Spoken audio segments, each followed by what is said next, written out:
Start नहीं होता। जो स्टूडेंट्स अटक रही है क्या स्क्रीन, एक बार मुझे बताना, क्लियर है ना?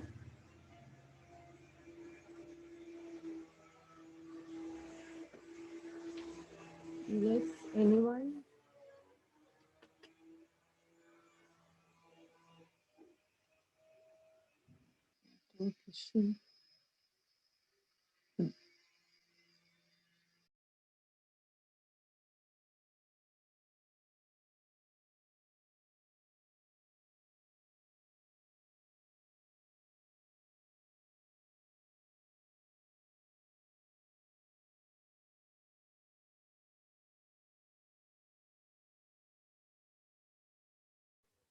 यस, अब क्लियर है वॉइस? अब भी नहीं आ रही हो तो please let me know, hand raise करके बता देना। चलिए, तो ये एग्जाम्पल हम ले रहे हैं। इस एग्जाम्पल में आपके सामने है टीचर आईडी, 3 एट्रीब्यूट्स हैं, teacher ID, subject and teacher's age. ठीक है, इसके अकॉर्डिंग आपको ये डिपेंडेंसी प्रोवाइडेड कर दी गई। फाइन, अब टीचर आईडी और सब्जेक्ट दोनों मिलके किसको कैलकुलेट कर रहे हैं? टीचर्स एज को। और टीचर आईडी अकेला टीचर्स एज को कैलकुलेट कर रहा है। सबसे पहले क्या टास्क होता है? आपको की फाइंड करनी है। फाइन, तो की फाइंड करने के लिए again what you need to do is, आप अपनी की को सेलेक्ट कीजिए और उसका क्लोजर फाइंड करो। अगर क्लोजर में सारी एट्रीब्यूट फाइंड कर सकते हैं तो वो आपकी की बन जाएगी। अगर क्लोजर में एक भी एट्रीब्यूट नहीं फाइंड कर पाए तो वो एट्रीब्यूट आपकी की नहीं बन पाएगी। सिंपल। ठीक है, तो मैंने ट्राई किया। देखो, इंडिविजुअल में टीचर आईडी से टीचर एज कैलकुलेट कर सकती हूँ, सब्जेक्ट नहीं कर सकती। सब्जेक्ट इंडिविजुअल से हम कुछ भी नहीं कर सकते, और टीचर्स एज तो खुद अपने आप पे डिपेंडेंट है, तो इंडिविजुअल कोई सी भी एट्रीब्यूट की नहीं बन सकती। यहाँ पे हमको क्या ट्राई करने पड़ेंगे? कॉम्बिनेशंस। फाइन, कॉम्बिनेशन में मैंने फर्स्ट कॉम्बिनेशन लिया टीचर आईडी, टीचर आईडी का, और अपन ले लेते हैं सब्जेक्ट का। ये दो कॉम्बिनेशन लेते हैं और हम चेक कर रहे हैं कि ये हमारी कैंडिडेट की बन सकती है या नहीं बन सकती। इसका क्या करो? क्लोजर फाइंड करो। देखो, टीचर आईडी से टीचर आईडी एंड सब्जेक्ट तो फाइंड हो ही गया। टीचर आईडी से दोनों मिलकर टीचर्स की एज कैलकुलेट कर लेंगे। तो teacher ID, subject and age तीनों एट्रीब्यूट फाइंड हो गई। ये तीन ही एट्रीब्यूट थी। That means teacher ID and subject is our primary, oh sorry, candidate key prime attributes. ठीक है, यहाँ पे प्राइम ये कैंडिडेट की बन जाती है, दोनों एट्रीब्यूट्स कैंडिडेट की बन जाती है, तो प्राइम एट्रीब्यूट्स हो जाती है हमारी दो, which is teacher ID and subject. Non prime attribute सिर्फ एक है यहाँ पे, which is teacher's age. Okay, then आपका ये तो हो गई प्राइम एट्रीब्यूट। इस फंक्शनल डिपेंडेंसी के अकॉर्डिंग अब आपको चेक करना है कि ये टेबल फर्स्ट नॉर्मल फॉर्म में है क्या, और फिर सेकेंड नॉर्मल फॉर्म में है क्या। तो फर्स्ट नॉर्मल फॉर्म में है क्या ये टेबल? यस, ऑब्वियसली है हमारी, क्योंकि सब unique value, atomic value save करके रहे हैं, स्टोर करी हुई है। हर एक कॉलम का यूनिक नाम है, और हर एक कॉलम में सेम टाइप की डेटा वैल्यूज एंटर्ड है। तो yes, our table is in first normal form. अब हम चेक करेंगे हमारी टेबल सेकंड नॉर्मल फॉर्म में है या नहीं है। तो सेकंड नॉर्मल फॉर्म के लिए हमने एक रूल बनाया है, फर्स्ट तो फर्स्ट नॉर्मल फॉर्म का में होना चाहिए, और सेकंड हमारे पास no partial dependency, partial dependency हमारे पास नहीं होनी चाहिए। ठीक है, तो हम चेक करते हैं पार्शियल डिपेंडेंसी है क्या। फर्स्ट डिपेंडेंसी को चेक करेंगे तो टीचर और सब्जेक्ट दोनों मिलकर, ठीक है, दोनों मिलकर किसी नॉन प्राइम को फाइंड कर रहे हैं। दैट इज गुड, इसमें हमको कोई प्रॉब्लम नहीं है। ये केस है फुल डिपेंडेंसी का, दोनों मिलकर किसी नॉन प्राइम को फाइंड कर रहे हैं। तो लेकिन जो सेकंड डिपेंडेंसी है हमारे पास, उसमें अकेली टीचर आईडी एट्रीब्यूट टीचर्स की एज को टीचर्स एज को कैलकुलेट कर सकता है। ठीक है, यहाँ पे दोनों मिलके नहीं कर रहे प्राइम एट्रीब्यूट, एक ही attribute teacher ID teachers age को कैलकुलेट कर रहा है। तो this particular case is partial dependency का केस। ठीक है, hence we can say that are this particular table is not in second normal form. ठीक है, हम कह सकते हैं कि ये जो टेबल हमारे को प्रोवाइडेड है ये सेकेंड नॉर्मल फॉर्म में नहीं है। कैसे कहा हमने? हमने डिपेंडेंसीज चेक करी, फंक्शनल डिपेंडेंसीज चेक करी, और हमारे को पार्शियल डिपेंडेंसी मिल गई। अगर हमको पार्शियल डिपेंडेंसी नहीं मिलती तो हमारी टेबल नॉर्मल फॉर्म में होती। ठीक है, अगेन ये डिपेंडेंसी मिल गई आपको, इसका मतलब क्या हुआ कि ये सेकेंड नॉर्मल फॉर्म में नहीं है। यस, कोई बताना चाहेगा कि इस टेबल को मैं डिकम्पोज करना चाहती हूँ सेकेंड नॉर्मल फॉर्म में, तो हम कैसे इस टेबल को डिकम्पोज कर सकते हैं? Anyone? Yes, students, come on. Very good, Siddharth. हाँ बताओ। टेबल तो बनेगी जिसके अंदर टीचर आईडी, सब्जेक्ट और टीचर एज तीनों होंगे, और एक टेबल अलग से बनेगी जो होगी टीचर आईडी और एज। वेरी गुड, ठीक है। दो टेबल्स आपके पास बन जाएंगी डिकम्पोजिशन के बाद में। एक तो बनेगी जिसमें आपको,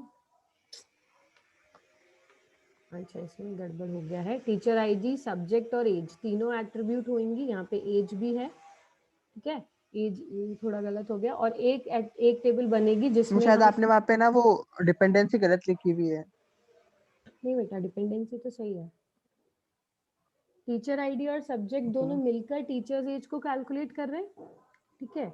इसकी वजह से ही हम इसको पूरा कैंडिडेट की बोलेंगे अच्छा, ना। हाँ हाँ हाँ, अगर ये डिपेंडेंसी ओके मैम। नहीं होती, दोनों मिलकर टीचर्स एज को कैलकुलेट नहीं करते, तो हमारी कैंडिडेट की भी नहीं बन पाती, है ना, ठीक है। तो यस मैम। इसमें हम टीचर्स आईडी, सब्जेक्ट और एज तीन एट्रीब्यूट्स आएंगी, और एक में सिर्फ टीचर आईडी और टीचर्स एज आ जाएगी। क्यों हमने इस पर्टिकुलर को अलग टेबल में क्यों स्टोर कर दिया? क्योंकि हमारा नॉर्म है कि जो भी हमारे रूल को ब्रेक करता है, कंडीशन जो भी एफडी हमारे रूल को ब्रेक करती है, उस फंक्शनल डिपेंडेंसी को हम अलग टेबल में स्टोर कर देते हैं, ठीक है। तो यहाँ पे teacher ID, subject and age एक टेबल बन जाएगी, और टीचर आईडी और टीचर एज दूसरी टेबल बन जाएगी। इस तरीके से हम उसको डिकम्पोज कर सकते हैं हमारी एक टेबल को इनटू सेकंड नॉर्मल फॉर्म। एक और एग्जांपल ले लेते हैं अपन।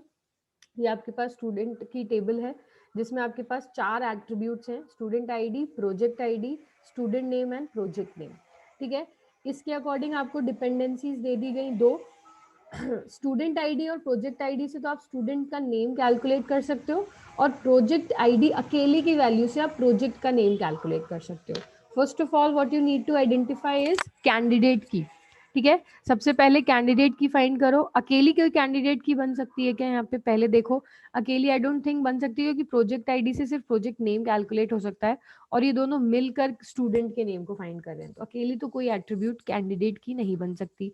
We will try about combinations. हम कॉम्बिनेशंस देख लेते हैं। तो सबसे पहला कॉम्बिनेशन हमारे पास ये प्रोवाइडेड है, तो हम इसी का देख लेते हैं। क्या स्टूडेंट आईडी और प्रोजेक्ट आईडी आपका कैंडिडेट की बन पाएंगे क्या?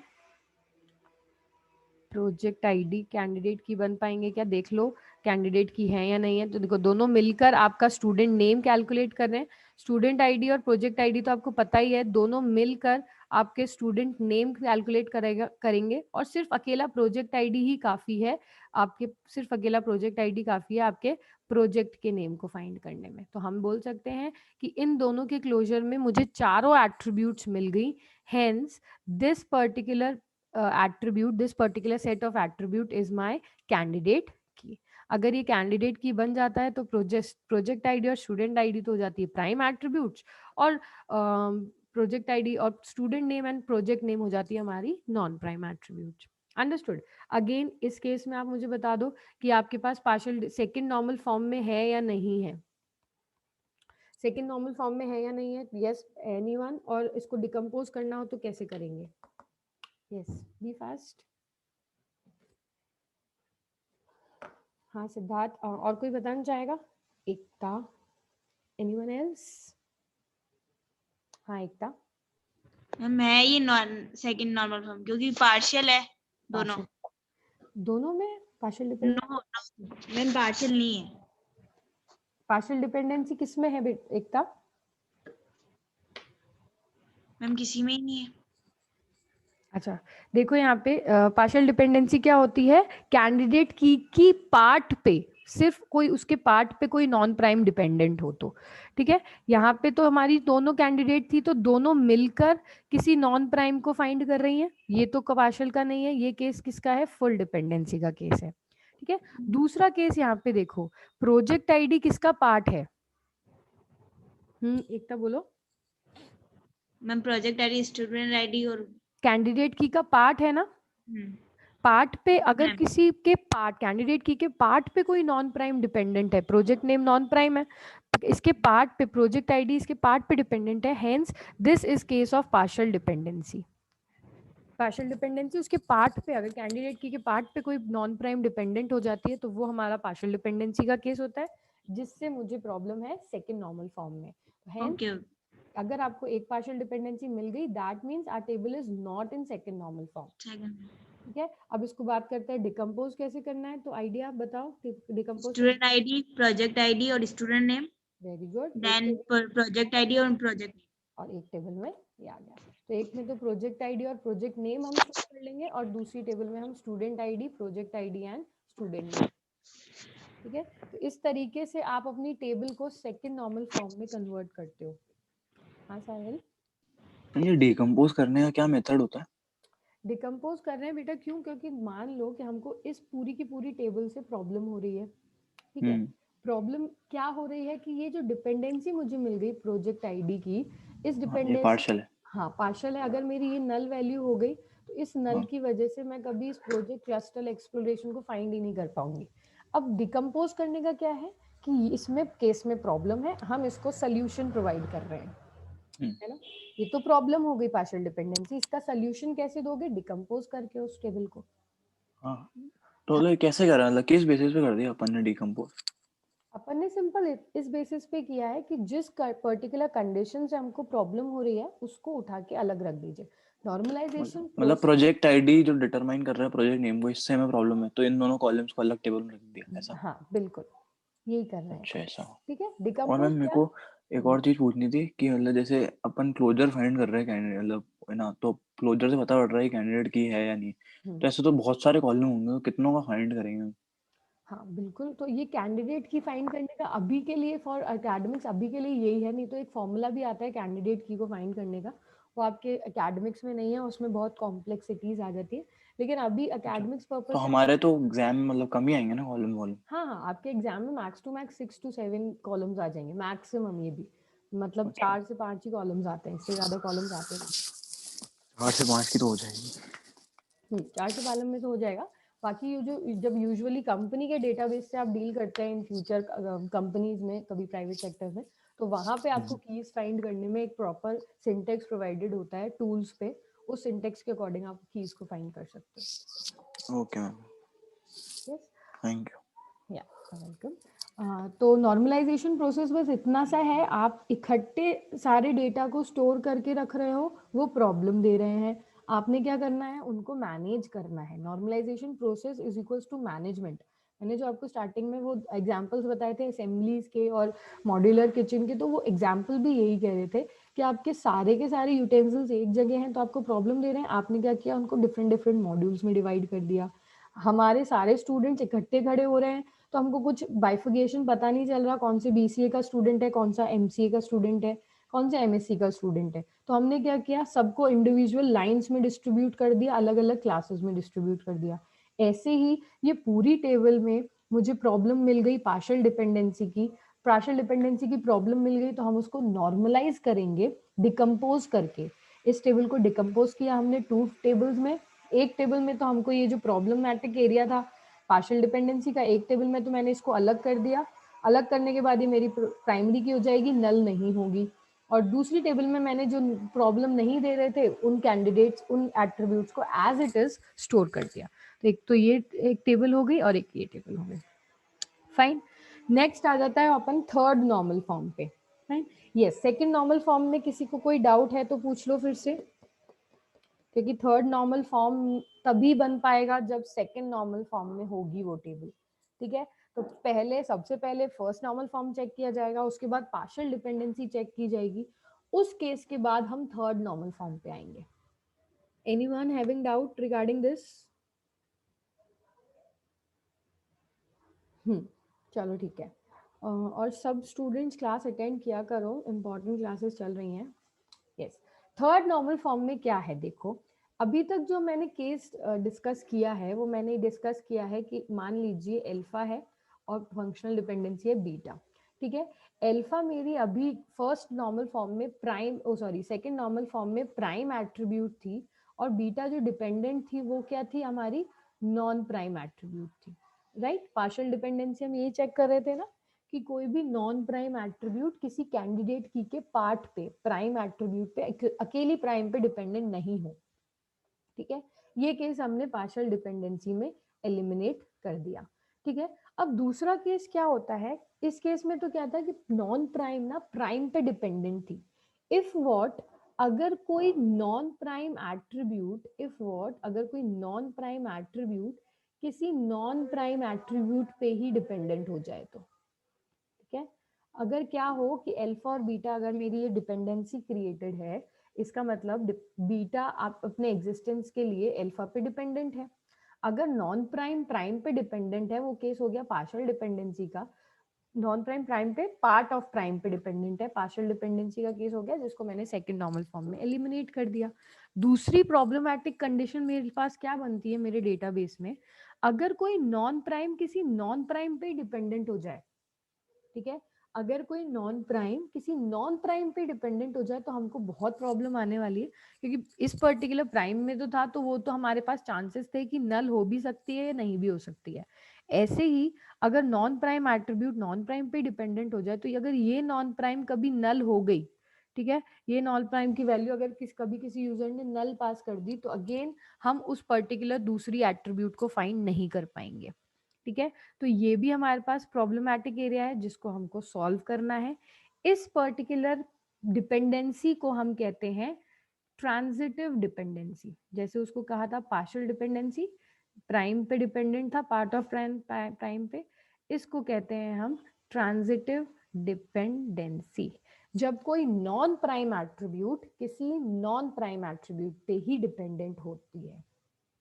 अंडरस्टूड? देखना एग्जाम्पल से समझते हैं क्या है सिस्टम इसका। मान लीजिए आपके पास थर्ड नॉर्मल फॉर्म में होने के लिए हमारे पास दो रूल्स हैं।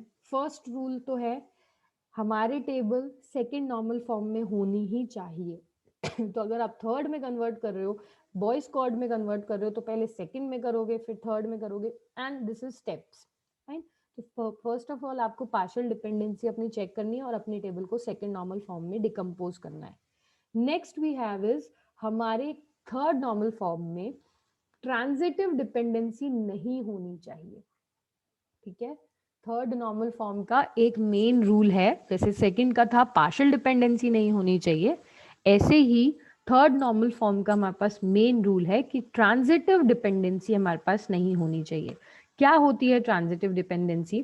फॉर एग्जाम्पल मेरे पास एक रिलेशन है आर जिसमें चार एट्रीब्यूट्स हैं A B C and D, ठीक है। फर्स्ट ऑफ ऑल क्या कीजिए, आप इन डिपेंडेंसी, दो डिपेंडेंसी प्रोवाइडेड है, सबसे पहले आप क्या करो, की फाइंड करो। की फाइंड करने के लिए आपको क्लोजर निकालना पड़ेगा। क्लोजर हम इंडिविजुअल तो आई डोंट थिंक कोई ए सारी एट्रीब्यूट्स को फाइंड कर सकती है, बी को सारी को कर सकती है, हमको सेट कॉम्बिनेशंस पे जाना होगा। तो हमने किसको चेक किया, ए और बी को चेक किया, ठीक है। ए और बी से हमको जो एट्रीब्यूट मिल रही है, पहले फर्स्ट ऑफ ऑल ए और बी तो मिल ही रही हैं, ए और बी दोनों मिलकर क्या कर रही हैं, सी को फाइंड कर रही हैं। ए और बी दोनों मिलकर क्या कर रही हैं, सी को फाइंड कर सकती हैं, यानी कि सी एट्रीब्यूट अगर ए बी की वैल्यू पता चल जाए तो आपको पता चल जाएगा, ए बी पता है ही, हमको सी पता चल गया। और सी पे कौन डिपेंडेंट है, डी एट्रीब्यूट, और अगर सी आपको पता चल गया तो आपको डी की वैल्यू भी पता चल जाएगी, ठीक है। दैट मीन्स ए बी से सी मिला और सी से हमको कौन मिल गया, डी मिल गया। दैट मीन्स हमारे पास कैंडिडेट की कौन बन जाती है, हमारे पास कैंडिडेट की हो जाती है ए एंड बी, ठीक है। ए बी कैंडिडेट की बन गई। दैट मीन्स प्राइम एट्रीब्यूट कौन कौन सी होंगी, प्राइम एट्रीब्यूट्स हो जाएंगी आपकी ए और बी, क्योंकि कैंडिडेट की का पार्ट जो होता है वो होता है आपके पास प्राइम एट्रीब्यूट। ए और बी तो प्राइम एट्रीब्यूट हो गई, और इसका जो पार्ट नहीं है रिलेशन में वो हो जाएंगे आपकी c and d non prime attribute, ठीक है। यहाँ पे अब की फाइंड कर ली, अब हमको केस चेक करना है ट्रांजिटिव डिपेंडेंसी क्या होती है। देखना ए और बी दोनों मिलकर सी को फाइंड कर रहे हैं, दैट मीन्स प्राइम पे कोई नॉन प्राइम डिपेंडेंट है, ठीक है। और ये केस क्या पार्शियल डिपेंडेंसी का है क्या, नहीं, क्योंकि दोनों मिलकर एट्रीब्यूट कैंडिडेट ए और बी दोनों थे, दोनों मिलकर किसी नॉन प्राइम को फाइंड कर रहे हैं, ठीक है। तो ये केस हमारे पास फुल डिपेंडेंसी का है, इसको हम एंटरटेन कर सकते हैं, इससे हमको कोई प्रॉब्लम नहीं है। नेक्स्ट केस आ जाओ, सी अकेले पर डी डिपेंडेंट है, ठीक है। ये केस पार्शियल डिपेंडेंसी का नहीं है क्योंकि सी आपकी प्राइम एट्रीब्यूट नहीं है। पार्शियल डिपेंडेंसी में जो ये वाला बी अगर बी पे डिपेंडेंट होता तब हम उसको पार्शियल बोलते, यहाँ पे सी भी नॉन प्राइम है और डी भी नॉन प्राइम है, ठीक है, ये केस होता है ट्रांजिटिव डिपेंडेंसी का केस, जब कोई नॉन प्राइम एट्रीब्यूट किसी नॉन प्राइम एट्रीब्यूट पे ही डिपेंडेंट होती है अपने एग्जिस्टेंस के लिए। ठीक है, दैट मीन्स अगर वैल्यू टेबल में सी की वैल्यू नल रह जाए तो हम डी की वैल्यू तो कभी फाइंड कर ही नहीं सकते, और अगर हम डी की वैल्यू फाइंड नहीं कर पाएंगे तो हमने जो क्लेम किया है ए बी हमारी कैंडिडेट की है, हम सारी एट्रीब्यूट्स फाइंड कर पाएंगे, तो वो कभी नहीं हो, पॉसिबल ही नहीं हो पाएगा। ठीक है, तो इस वजह से हमको ये जो कंडीशन है कि सी की वैल्यू नल रह जाए तो हम डी की वैल्यू कैसे फाइंड करेंगे, इस पर्टिकुलर ट्रांजिटिव डिपेंडेंसी से मुझे प्रॉब्लम है। तो इसको डिकम्पोज करने के लिए, ये कौन सा है आपकी प्राइम एट्रीब्यूट, ये कौन सा हो गया आपकी transitive dependency. Transitive dependency basically क्या करती है, because non prime attributes are dependent only on non prime attribute, ये एक नॉन प्राइम पे ही डिपेंडेंट है अपनी एग्जिस्टेंस के लिए। ठीक है, इस केस को एलिमिनेट करना है, इस केस को क्या करना, अच्छा ये इस पर ये आपको डिपेंडेंसी मिल गई, दैट मीन्स आपका ट्रांजिटिव डिपेंडेंसी अकर हो रही है, दैट मीन्स हमारी ये टेबल थर्ड नॉर्मल फॉर्म में नहीं है। राइट, थर्ड नॉर्मल फॉर्म का मेन रूल क्या है, ट्रांजिटिव डिपेंडेंसी नहीं होनी चाहिए। ठीक है, तो थर्ड नॉर्मल फॉर्म में नहीं है। Again if we need to decompose it into third normal form, हमको क्या करना है, इसको डिकम्पोज करना है थर्ड नॉर्मल फॉर्म में। कैसे करोगे डिकम्पोज, सिंपल, एक टेबल में तो ये एट्रीब्यूट्स ऐड कर दो जो हमको प्रॉब्लम नहीं दे रहा, फुल डिपेंडेंसी का केस, और एक टेबल में जो ट्रांजिटिव जैसे पार्शियल प्रॉब्लम दे रहा था उसको उठा के हमने अलग टेबल में रख दिया था ना, वैसे ही जो हमें ट्रांजिटिव प्रॉब्लम दे रहा है इसको उठा के हम अलग टेबल में रख देते हैं। तो एक टेबल में तो R1 में मैंने रख दिया ABC, और दूसरी टेबल R2 मैंने क्रिएट करी, उसमें मैंने वैल्यूज रख दी C एंड D। ठीक है, समझ आ रहा है सबको या नहीं आ रहा, हैंड रेज करके बता दो जिसको नहीं आ रहा तो। फाइन, ये है आपका सिद्धार्थ। ऐसे कितने टेबल को डिकम्पोज करेंगे अपन, पहले करी, सेकंड फॉर्म में भी करी, फिर थर्ड में भी करी, यही तो करना है ना, इसीलिए तो नॉर्मलाइजेशन प्रोसेस, नॉर्मलाइजेशन तो है। सारे एट्रीब्यूट्स को अलग अलग ही कर दो, फिर सिंपल पड़ेगा। नहीं, सब एट्रीब्यूट्स अलग अलग नहीं होंगे, हमको बेसिकली क्या करना है, प्रॉब्लम जो दे रही है एट्रीब्यूट्स उनको अलग करना है। सिंपल है ना, मतलब जो भी प्राइम है उसके अलावा जो भी अपन काम में नहीं आ रही उसको अलग कर दो। नहीं नहीं, ऐसे नहीं, ऐसे भी नहीं, काम में नहीं आ रही अलग कर दो, ये केसेस के अकॉर्डिंग अलग करना है सिद्धार्थ। पार्शियल डिपेंडेंसी होगी उसको अलग करोगे, ट्रांजिटिव डिपेंडेंसी होगी उसको अलग करोगे। बाकी जैसे एग्जाम के अंदर क्वेश्चन आएगा तो हमको क्या स्टेप बाय स्टेप करना है सारे काम। वो मैं आपको पूरा थर्ड नॉर्मल फॉर्म, पहले पूरे सारे नॉर्मल फॉर्म पढ़ा दूं, फिर मैं आपको 3-4 क्वेश्चंस बताऊंगी जिसमें एक टेबल दे दी जाएगी, उसको पहले सेकंड में कन्वर्ट करना होगा, फिर उसको थर्ड में कन्वर्ट करना होगा, फिर उसको बॉयज कोड BCNF में कन्वर्ट करना होगा। Okay ma'am. ठीक है, इसलिए तो डिफिकल्ट टॉपिक है, नहीं तो इजी टॉपिक होता ना। इसके बस प्रैक्टिस है, जितनी ज़्यादा प्रैक्टिस करोगे उतना ज़्यादा कमांड हो जाएगी इन सब ट्रांस डिपेंडेंसी पे। ठीक है, transitive dependency simple, non prime attribute कोई नॉन प्राइम एट्रीब्यूट पे डिपेंडेंट होती है, वो केस होता है ट्रांजिटिव, और ये हम बिल्कुल एंटरटेन नहीं करेंगे अपने थर्ड नॉर्मल फॉर्म में, इसको हम एलिमिनेट करेंगे। एग्जाम्पल ले लेते हैं, ये आपके पास टेबल दे दी गई है, इस टेबल के अकॉर्डिंग आपको डिपेंडेंसी प्रोवाइडेड है। एक डिपेंडेंसी है स्टूडेंट आईडी, नेम से आप एज फाइंड कर सकते हो, और एक डिपेंडेंसी है एज से आप ब्रांच नेम फाइंड कर सकते हो। तो आपको सबसे पहली चीज क्या करनी होगी, कैंडिडेट की फाइंड करो। कैंडिडेट की फाइंड करने के लिए, you need to find with combinations. Combination देखते हैं, SID एंड नेम, क्या आपके पास कैंडिडेट की है या नहीं है। तो देखो SID नेम दोनों मिलकर एज फाइंड कर रहे हैं, SID एंड नेम दोनों मिलकर एज फाइंड कर रहे हैं, और एज अगर जैसे ही आपको पता चल रहा है उससे आप ब्रांच नेम फाइंड कर रहे हो। ठीक है, SID नेम मिलकर एज फाइंड कर लेंगे और एज से आप ब्रांच नेम फाइंड कर लोगे, that means SID and name is my candidate key. Candidate key जैसे ये बन गई, आपकी प्राइम एट्रीब्यूट्स SID और नेम है, और non prime attribute age and branch name है। राइट, ठीक है, अब आपको क्या करना है, अब आपको देखना है कि आपकी ये रिस्पेक्टिव टेबल सबसे पहले फर्स्ट नॉर्मल फॉर्म में होनी चाहिए, उसके बाद सेकंड नॉर्मल फॉर्म में होनी चाहिए, और उसके बाद फिर ये थर्ड नॉर्मल फॉर्म में होनी चाहिए। हम अभी थर्ड पे हैं। ठीक है, सबसे पहले क्या चेक करो, फर्स्ट नॉर्मल फॉर्म में है क्या। देखिए फर्स्ट नॉर्मल फॉर्म में है क्या, 18, 18, 19 सिंगल वैल्यूज हैं, हर कॉलम का अलग नेम है, हर कॉलम में एक ही टाइप की वैल्यूज इंसर्टेड है। तो yes we can say that our respective table is first normal form. फिर हम चेक करेंगे कि सेकंड नॉर्मल फॉर्म में है क्या। सेकंड नॉर्मल फॉर्म में की condition first of all first में होनी चाहिए, उसके बाद पार्शियल डिपेंडेंसी नहीं होनी चाहिए। पार्शियल डिपेंडेंसी चेक करो, आपके पास दो डिपेंडेंसी प्रोवाइडेड है, एक डिपेंडेंसी ये है और एक डिपेंडेंसी आपके पास ये है। First dependency is case of full dependency, जहां पे एज आप एज फाइंड कर रहे थे दोनों कैंडिडेट की को पता लगा के, दोनों की वैल्यूज आपको पता चलेंगी साथ में, तो दोनों से मिलकर हम किसी नॉन प्राइम को फाइंड करते हैं, तो वो केस है आपका फुल डिपेंडेंसी, जिससे हमको कोई प्रॉब्लम नहीं है। नेक्स्ट एट्रीब्यूट, नेक्स्ट डिपेंडेंसी है आपकी एज ब्रांच नेम को फाइंड कर रहा है, यानी कि ब्रांच नेम की वैल्यू एज पे डिपेंडेंट है। यहाँ पे ये भी नॉन प्राइम है और ये भी नॉन प्राइम है, दैट मीन्स ये आपके पास अगेन पार्शियल डिपेंडेंसी का केस आपको नहीं मिला है ना। पार्शियल डिपेंडेंसी का केस आपको तब मिल जाता जब आपके पास ऐसी नेम से आप फाइंड कर सकते थे एज, अगर ये डिपेंडेंसी आपको प्रोवाइड होती तब ये केस पार्शियल का होता। क्यों? क्योंकि नेम किसका पार्ट है, कैंडिडेट की का पार्ट है, ठीक है। तो पार्ट ऑफ कैंडिडेट की पे जब नॉन प्राइम डिपेंडेंट होती है वो केस होता है पार्शियल का। तो अगर ये केस आपके पास प्रोवाइडेड नहीं है, दैट मीन्स इस टेबल में कोई भी पार्शियल डिपेंडेंसी एग्जिस्ट नहीं करती, इसका मतलब हमारी टेबल सेकेंड नॉर्मल फॉर्म में भी है, ठीक है। अब हम आ जाते हैं थर्ड नॉर्मल फॉर्म पे। थर्ड नॉर्मल फॉर्म का एक रूल है कि वो सेकंड और फर्स्ट में होने चाहिए, फर्स्ट रूल। और सेकंड इंपॉर्टेंट रूल है कि यहाँ पे ट्रांजिटिव डिपेंडेंसी नहीं होनी चाहिए, ठीक है। थर्ड का रूल है यहाँ फर्स्ट और सेकंड में होनी चाहिए और ट्रांजिटिव डिपेंडेंसी इसके पास नहीं होनी चाहिए। तो सिंपल ट्रांजिटिव चेक करो आप, यहाँ पे दो डिपेंडेंसीज आपको प्रोवाइडेड है, इसको रिमूव कर देती हूँ मैं। दो डिपेंडेंसी फर्स्ट में है, सेकंड में भी है, थर्ड में हम चेक कर रहे हैं अभी, ठीक है।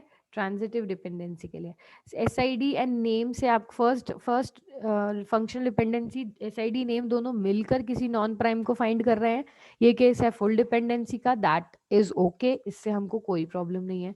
सेकेंड डिपेंडेंसी हमको जो मिल रही है उसमें एज एक नॉन प्राइम एट्रीब्यूट है और ब्रांच नेम भी एक नॉन प्राइम एट्रीब्यूट है। नॉन प्राइम किसी नॉन प्राइम पे डिपेंड हो जाती है, वो केस होता है मेरा ट्रांजिटिव डिपेंडेंसी का, ठीक है। ये केस हेंस ये केस कौन सा हो गया आपका, ट्रांजिटिव डिपेंडेंसी का, जो हम थर्ड नॉर्मल फॉर्म में बिल्कुल अलाउ नहीं करते। Hence this table is not in third normal form. Second में है, फर्स्ट में है, लेकिन थर्ड में नहीं है, ठीक है। Hence this table is not in third normal form, we need to decompose it, ठीक है। हम क्या करेंगे, इसको डिकम्पोज करेंगे into third normal form. Again decompose करने का फंडा सेम है, एक ही सिस्टम चलता आया है, बहुत ही इजी। जो भी केस, जो भी फंक्शनल डिपेंडेंसी आपको प्रॉब्लम दे रही है, उस फंक्शनल डिपेंडेंसी को उठाइए और अलग टेबल में पुट कर लीजिए, ठीक है। जो भी फंक्शनल डिपेंडेंसी या तो ट्रांजिटिव प्रॉब्लम दे सकती है या पार्शियल दे सकती है, दोनों जहां कहीं पे भी मिल जाएं उसको उठाओ और अलग टेबल में स्टोर करो। तो यहाँ पे हम दो टेबल्स बनाएंगे, एक टेबल तो हम क्रिएट करेंगे जिसमें आपकी ये जो नॉन प्रॉब्लमेटिक एरिया था, एसआईडी नेम और एज दोनों मिलकर फाइंड कर रहे हैं फुल डिपेंडेंसी का केस, इस टेबल को अलग कर दिया। और दूसरी टेबल में मैंने एज और ब्रांच नेम इन दोनों को उठा के अलग कर दिया। अब यहाँ पे जब ये अलग हो जाती हैं, यहाँ पे इस टेबल को डिकम्पोज करके मैंने दो टेबल्स में कर दिया, तो एज आप देख रहे हो यहाँ पे अब नॉन प्राइम नहीं रही, यहाँ पे अब ये प्राइमरी की बन जाएगी, ठीक है। ये हम यहाँ पे प्राइम एट्रीब्यूट बन जाएगी अलग टेबल में, तो ये नल नहीं रह सकती, तो इस पे ब्रांच नेम डिपेंडेंट है तो ये भी नल नहीं रहेगा। ये हमारा बेसिक फंडा था नॉर्मलाइज करने का टेबल को, ओके। तो this table we will be getting after decomposition, yes, ठीक है। एक और एग्जाम्पल देख लेते हैं, अभी टाइम है, एक और एग्जाम्पल देख लो, वही वाला है। Teacher, subject and teacher's age, ये आपके पास तीन एट्रीब्यूट है। फंक्शनल डिपेंडेंसी आपको प्रोवाइडेड है, टीचर आईडी से तो सब्जेक्ट मिल रहा है और सब्जेक्ट से टीचर एज मिल रहा है, ठीक है। यस, यहाँ पे कैंडिडेट की कौन सी है सबसे पहले मुझे बताना है। यस, एनीवन, कौन बताएगा कैंडिडेट की कौन सी है? यस, टीचर से सब्जेक्ट मिल रहा है और सब्जेक्ट से टीचर। हाँ वैभव। Ma'am subject. देखो ध्यान से एक बार, अगर मैं सब्जेक्ट का क्लोजर बनाऊंगी तो मुझे कौन कौन Yes, सी ma'am. एट्रीब्यूट्स मिलेंगी बताओ। मैम टीचर एज मिल जाएगी। हाँ, और सब्जेक्ट मिल जाएगा। Yes ma'am. लेकिन टीचर आईडी मिल पाया क्या? No ma'am. नहीं मिल पाया ना। तो हमारा की कब बनती है? जब हमको तीनों एट्रीब्यूट्स मिल जाती हैं। यहाँ तो सिर्फ दो ही मिल पाई। Yes ma'am. तो बताओ कौन सी ऐसी एट्रीब्यूट कौन सी है इन तीन में से, टीचर, सब्जेक्ट और टीचर्स एज में से, जिससे हमको कैंडिडेट की जिसको हम बना सकें, जिससे हमको तीनों एट्रीब्यूट मिल जाएंगी। Ma'am teacher ID. Very good. ठीक है, तो टीचर आईडी से आपको क्या मिल गया? टीचर्स आईडी से सब्जेक्ट मिल गया, और सब्जेक्ट पता होने के बाद आपको टीचर्स एज मिल गया। मैम पर टीचर आईडी तो प्राइमरी की हुई ना फिर। हाँ, प्राइमरी की हुई ना, कैंडिडेट के बाद ही तो प्राइमरी बनेगी, यस मैम। है ना।